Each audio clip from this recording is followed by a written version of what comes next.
Hey, so go ahead, get out of bed, grab a cup of tea and some gingerbread. Go on the web, turn off your TV set, listen to the Cook Chase Show on every week. It's quite unique, it's good for those who can't read. So drink your tea ASAP and join us for the International House of Mojo Cook Chase podcast show. It's that time of the week again. It's another Mix and Mojo Cook Chase podcast. Lovely to have you around, listeners. Thanks for joining us. My name's Gabriel. I'm Dan Chase. That's right.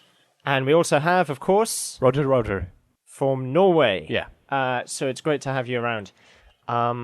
We should start with some responses that people have sent us in. We got an email from Robert saying, I'm from Basingstoke. That's literally all he said. And I've got it printed out here. What are your thoughts on that? I can't argue with the guy. If that's what he says, then I guess he must be from Basingstoke. He's actually someone who works at Revolution Software. Really? Who make all the Broken Sword games. Hey, I've got a story about those guys, actually. Go on. A friend of mine, when I dallied with the video game industry, he contacted Revolution and ended up exchanging emails with Charles Cecil, who was the kind of boss there, I think, and is heavily involved with all the Broken Sword games. And yeah, he was very interested in my friend's game idea, and he sent it to him, and then it slowly became apparent over the course of the emails that Revolution didn't have an office or any money, and that it was basically the guy was, he wanted to hear the story, and was like, yeah, it needs a bit of work, but I can't really help you. And yeah, it all fell apart because they're basically just a couple of people now. I don't know what they do. Well, they're presumably working on, sort of those director's cuts of old games and things, but I don't think they're making anything new anymore. Yeah, they're Broken Sword 5. Was there really another one? Apparently. Yeah, Oh, wow. I heard they were, in financial difficulties a few years ago. Then the Broken Sword director's cut was what saved them, because they got the money to develop them for the Apple, the iPads and so on. Wow. So if Apple had provided money for another Broken Sword, then that might sell a few iPads to the Mojo crowd. Yeah. We could do with some iPads.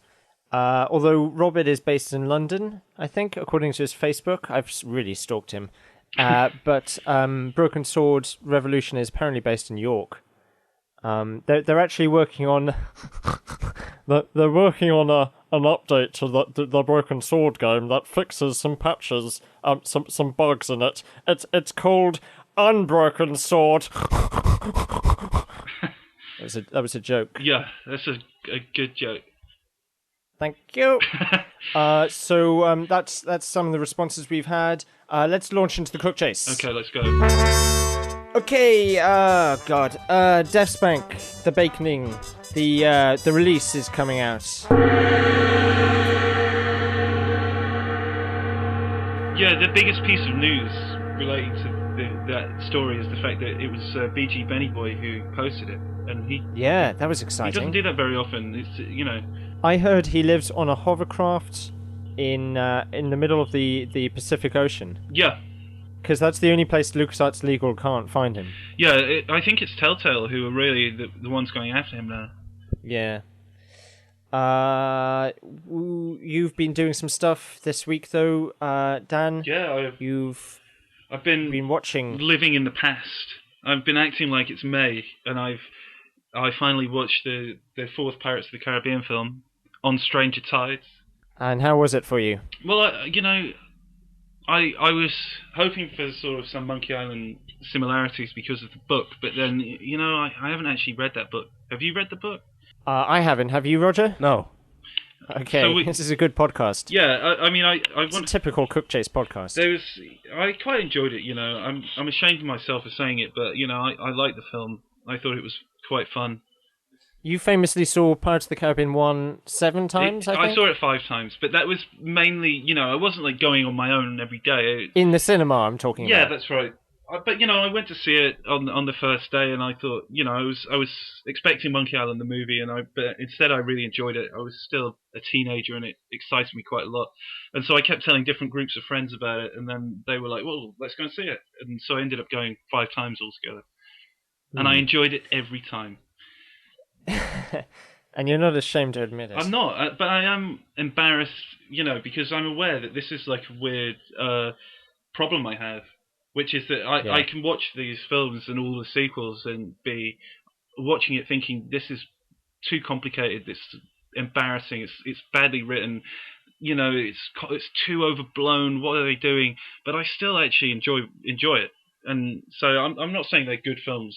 Maybe the first one is good, but I enjoy them, and I enjoyed the fourth one.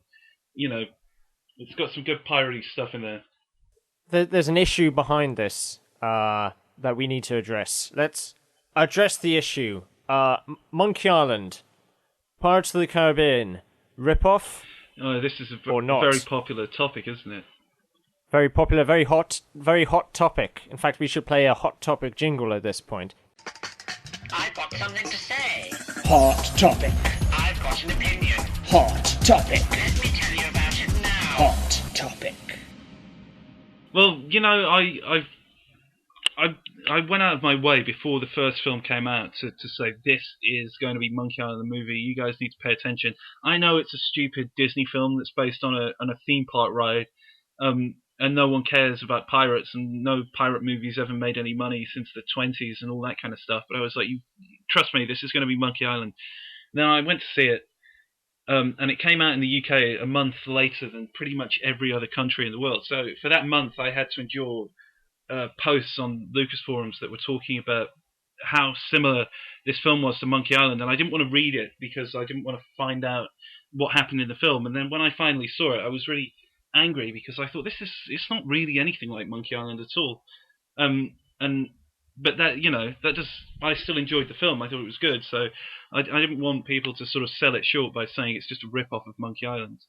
And then the sequels came along and had some more sort of this sort of similarities started getting a little bit more obvious. There was the coffin rowboat. There was the voodoo shack. There was some other stuff, surely. But all the voodoo came into it. It felt a lot more like Monkey Island, the Monkey Island 2 specifically. Perhaps not. Certainly not with regards to the plot, but aesthetically felt similar. But where do you draw the line? I mean, certainly Monkey Island didn't invent voodoo plus pirates. In fact, I think that must have been in On Stranger Tides, the book. Yeah, it was. I mean, I think that it's indisputable that Pirates of the Caribbean is the Monkey Island movie.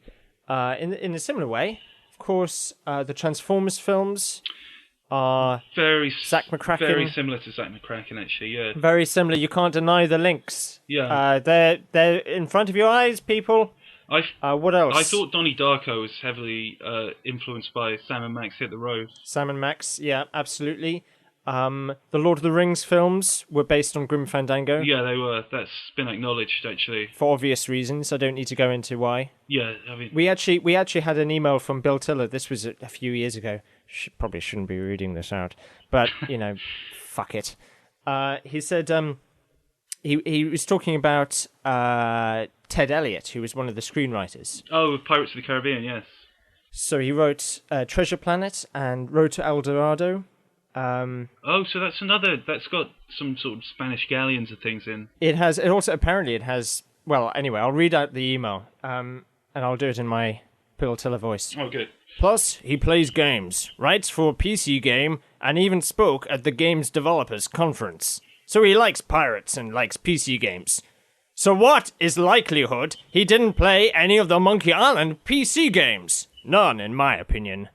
Add this. He and Spielberg worked on the animated movie Road to El Dorado, which stars a black-haired, blue-shirted Guybrush, and has insult sword fighting. This guy has been ripping off Monkey Island since 1999, 2 years after CMI came out. Plus, Katzenberg, the head of DreamWorks Animation, love LucasArts games because he hung out at the LucasArts booth for hours at E3. He especially liked Full Throttle. Well, Sorry, I don't know why. Bill may be What's that got to do onto with something anything? there then, because there's this. I know Spielberg. I read a quote PC Gamer way back in 1995 that had, and I've got a scan of this so I can put it back online and we can link to it. But there was a section where the head of LucasArts, or maybe Sean Clark or someone, was saying that Spielberg was on a very exclusive list of people who would get all of the LucasArts games before they were released, and he would like phone up the hint lines and stuff. And so he really liked the adventure games, because he'd obviously worked with Ron Gilbert and George Lucas. They'd had at least one meeting when they did the Last Crusade game, and they had actual input. Like they were like, well, Indiana Jones should be able to die and that kind of thing. And so we've known about this Monkey Island movie, the animated movie that was put into pre-production, I guess, around the time of Curse of Monkey Island, and never really got anywhere. But yeah, if Ted Elliott was responsible for the script for that film, then there's no, that's a fairly solid link, because if I was offered to write a screenplay based on a series of games, I'd probably want to check them out if I wasn't already familiar with them. Just stylistically want to see what was in there. And I know a lot of the time with movies based on games, they basically just ignore the game. That's happened with the majority of game to film adaptations that I can think of. But it's some evidence, what's the word? Circumstantial evidence perhaps, but it links them together. Yeah, I mean, I don't think anyone's saying that Ted Elliott worked as a scriptwriter on the Monkey Island movie, although he might have been taken in to consult on it. Well, we may find something out, because yeah, maybe this Monkey Island collection that's coming out is the first kind of time LucasArts have, like, Steve Purcell's been putting images up from the quote pirate movie on his blog for a long time, but he's never really officially acknowledged that it was a Monkey Island sort of project. And this special edition collection that's coming out in about a week in Europe for the PlayStation 3 and the Xbox, and it's coming out on PC, actually has some concept art and stuff from that Monkey Island movie that never got made. And, well, we may have seen all the images before. They may be the same ones that Steve Purcell has uploaded, but maybe there's some information about this connection between the Pirates of the Caribbean and Monkey Island. Didn't you famously try to phone up Ted Elliott once? I tried, yeah. That was thanks to a certain Jake Rodkin, who'd given me and Remy a phone number. And Jake Rodkin is the game designer at Telltale Games, isn't he? I think he's the CEO at Telltale. Mm-hmm. He's basically the boss. But yeah, and he was like, this is his phone number. Phone him up and ask him. It'll be hilarious. And so, I was young. I got drunk and tried phoning the number. I don't think it was him. But that's because I found out later that Jake had basically just got this phone number out of the LA Yellow Pages. It was not an actual inside kind of here's the number. So it probably wasn't him. But whoever it was, he wasn't happy to hear from me. The other thing they said about the Pirates of the Caribbean films was that is there a bit in the new film when Jack Sparrow's in a coffin? Is there a bit in the new film? I don't think there is, actually. Did you not say that there was, or someone said that there was? There is someone travelling in a coffin. In Dead Man's Chest, there is at the start of the film. Is it? Jack Sparrow's in a coffin. You don't know he's in there, and then he sort of opens the coffin and then breaks the guy's leg off to row back to the ship, which is very similar to International House of Mojo and Monkey Island 2. Very similar. Also very similar. Stan does that in Monkey Island 3. Yeah. Bursts out of a coffin. Yeah, he does. I've burst out of a coffin on many occasions as well, so that's another link to Monkey Island. Yeah, that's one of your tricks, isn't it? To get inside the coffin and wait for someone to show up. At the funeral, yeah. We have got a new game to play now for you listeners and for Roger and Dan. It's called Guess That Sound. What's that noise? Okay, so I have got a sound. It's from a LucasArts game. I'm not going to say which one. You're gonna have to guess that. Okay. Okay, so get ready for the sound then. Oh, we lost him. That was the sound. We lost him. Do you want to hear it again? Yeah, play it again. Oh, we lost him. Oh, we lost him. What do you think? I'm going to take a complete... Do you know what it is, Roger? Because I'm going to have to guess here. No, not sure. No. Based on... I think this is wrong, but at a guess, I'm going to say the Dig. Okay, well, listen to the voice. You should recognize the voice actor. That's all I'm going to say.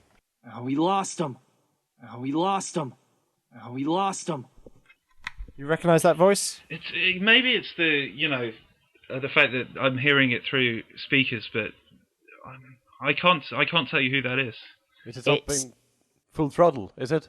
No, you're useless at this game. It's not from Day of the Tentacle, is it? No. It's I'll give you a clue. There are only like 5 of these games which even have voices. So I mean, we. Oh no, it's not from a LucasArts adventure game. What are you talking? Well, that's just. But you'll recognize. Okay, the voice actor is from a LucasArts adventure game, but this sound clip isn't from a LucasArts adventure game. It's from a LucasArts game. What are the rules here? Because I thought that this whole thing was guess. I just said a LucasArts game. Oh, so it's not an adventure game. This is turning into an episode of Kirby Enthusiasm. What? What do you mean you didn't say the rules? What? What are you talking about? No, it's okay. Shall I just tell you? No, I want to guess now that I know Okay. the scope. Shall I play it for you again? Play it again. Oh, we lost him. Oh, we lost him. Oh, we lost him. So it's from a This is a LucasArts good game. game, but not an It's from a adventure. LucasArts game. It's a very famous LucasArts adventure game actor in a non-adventure game LucasArts game. It's in a Star Wars game, Yes. and it's called Dark Forces. Related. Yeah. Jedi Knight. Yeah, it's one of the Jedi Knights. You see, that only took me like 8 guesses. Yeah, this is good. So that means we've already got a score for the listeners to try and beat at least, which is you. Yep. Shall I tell you what it is? Yes, please do. Yeah. That is actually Dominic Armato Really? playing Prisoner Number 1. Oh wow. Yeah, so that's exciting, and we have a sound file for the listeners as well. Oh, by the way, in case you didn't know, Dominic Armato played Guybrush Threepwood in the Monkey Island games, and also the Pirates of the Caribbean film. Okay, this is the sound file for the listeners. So, that sound file. Yeah, good luck with that one, guys. And how are the listeners going to give us their answers to that? They're gonna email us, and there's an email jingle with the email address. Email podcast@mixandmojo.com. I said email podcast@mixandmojo.com. So that Hey. just send us an email at podcast@mixandmojo.com with your answer. If nobody gets it this week, then I'll be giving a clue next week. Will the prize roll over if no one gets it? Yes. What is the prize? Nothing will double, Oh, which will still mean nothing, but it will be twice the amount of nothing. you know what we could have done is we could have offered a Monkey Island 2 voodoo doll as a prize for this, but we don't have any. Yeah, you don't. Yeah, we're going to You don't, expose that Melanie. Oh yeah, in a later Rogers. podcast. Are you offering to give yours up as a prize, Roger? Fuck no. No, We'll have to no. prize it from your cold. I'm hands. just saying, just setting you straight. Yeah, some people at Mix and Mojo have them, but not me, and certainly not in the prize fund. But please do email us with your thoughts on what that mystery noise was. It's from a LucasArts game. That's all I'm going to say. And also email us with any thoughts on any of the things we've discussed. Your thoughts on Pirates of the Caribbean, Monkey Island. Yeah, if I think it's about. Go on. I was going to say, if you were in any of the Pirates of the Caribbean films, and you saw anyone playing any sort of old school video games on the set, then we really want to hear about that. I heard they used computers to do the Pirates of the Caribbean films, and computers is what Monkey Island is on. Yeah, that's a good point. You know, they could have been playing games whilst waiting for the visual effects to render. Okay, cool. Thanks for listening. Bye. Bye.